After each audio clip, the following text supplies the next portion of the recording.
બનાસકાંઠામાં સનસનાટી અજમલભાઈ ચૌધરી ઉપર થયેલ હુમલા કેસમાં 11 ઓગસ્ટે ગાંધીનગર સુધી રેલીની જાહેરાત બાદ ઓગડના મહંત બલદેવગીરીની અટકાયત।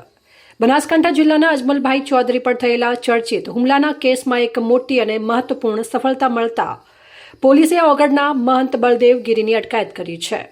આ ચર્ચિત કેસમાં તપાસ દરમિયાન મહંત બલદેવગીરીનું નામ સામે આવ્યા બાદ બનાસકાંઠા પોલીસ દ્વારા ઝડપી કાર્યવાહી કરવામાં આવી હતી।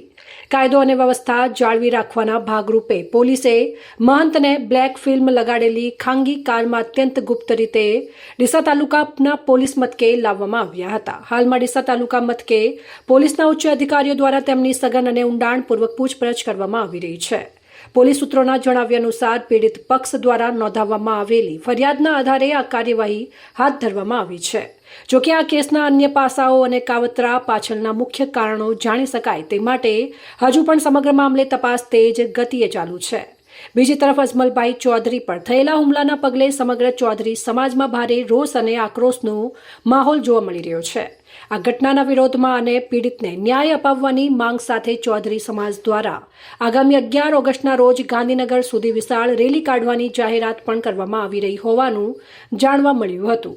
ત્યારે હાલમાં ડીસા અને આસપાસના વિસ્તારોમાં કોઈ અનિચ્છનીય બનાવ ન બને તે માટે પોલીસ ચુસ્ત બંદોબસ્ત સાથે પરિસ્થિતિ પર ઝીણવટભરી નજર રાખી રહી છે।